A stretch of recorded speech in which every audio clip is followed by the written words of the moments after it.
আসসালামু আলাইকুম দর্শক, কেমন আছেন সবাই? আশা করি ভালো আছেন। আমিও আলহামদুলিল্লাহ ভালো আছি।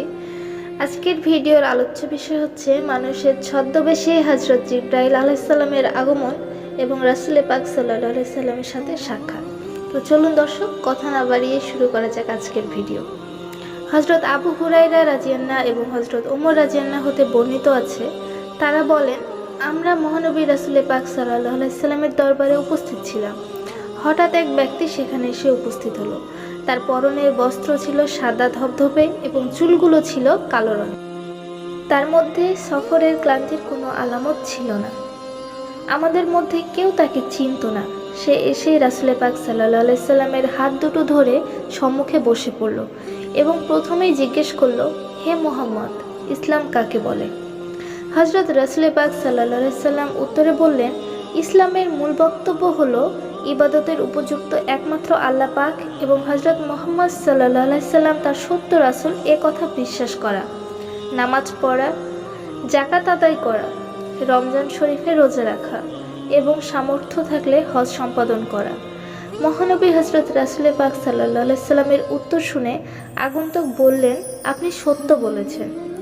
সাহাবায়ে কিরামগণ বর্ণনা করেন, আমরা অবাক বিস্ময়ে লক্ষ্য করছিলাম যে আগন্তুক কোন বিষয়ে রাসূল পাক সাল্লাল্লাহু আলাইহি সাল্লামকে প্রশ্ন করছে।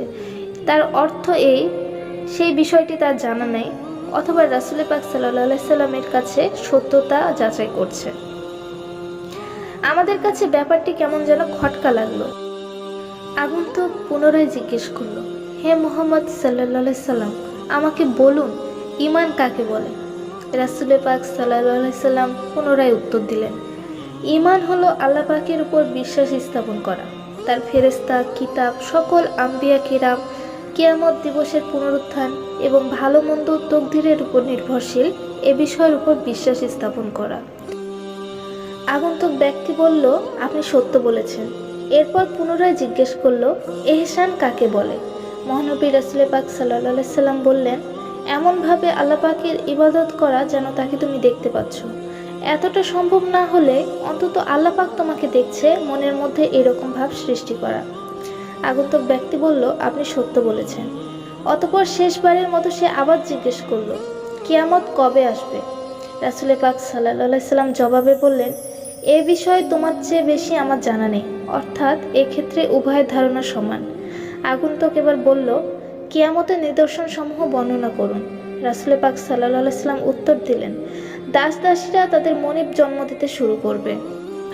তারপর তিনি কিয়ামতের অপর আলামত বর্ণনা করে বললেন, বিত্তহীন, অভুক্ত ও রাখাল শ্রেণীর লোকেরা এত সম্পদের মালিক হবে যে তারা সুউচ্চ ভবনাদি নির্মাণ করবে, অর্থাৎ সমাজের নিম্ন শ্রেণীর লোক উচ্চ আসন গ্রহণ করবে এবং বড় বড় প্রাসাদ নির্মাণ করে গর্ব করতে থাকবে। এ পর্যন্ত শোনার পর ওই অপরিচিত ব্যক্তিটি চলে গেল। রাসূল পাক সাল্লাল্লাহু আলাইহি সাল্লাম সাহাবায়ে কিরামগণকে ডেকে বললেন, তাকে ডেকে আনো। কিন্তু তাকে আর কোথাও খুঁজে পাওয়া গেল না। হযরত ওমর রাদিয়াল্লাহু বললেন, কিছুক্ষণ পর রাসূল পাক সাল্লাল্লাহু আলাইহি সাল্লাম আমাকে জিজ্ঞেস করলেন, তুমি কি জানো ওই প্রশ্নকারী ব্যক্তিটি কে? আমি বললাম, আল্লাহ এবং তার রাসূলই ভালো জানেন। উত্তরে তিনি বললেন, তিনি জিবরাইল আলাইহিস সালাম, ছদ্মবেশে তোমাদেরকে দিনের কথা বলতে এসেছিলেন।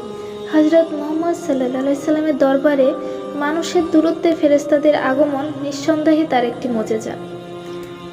তো দর্শক, রাসূল সাল্লাল্লাহু আলাইহি সাল্লামের মুজিজা এবং ভবিষ্যৎবাণী সংক্রান্ত ভিডিও পেতে চ্যানেলটি সাবস্ক্রাইব করে রাখুন এবং ভিডিওটি ভালো লাগলে একটি লাইক দেবেন, পরিবারের মধ্যে শেয়ার করে দিবেন।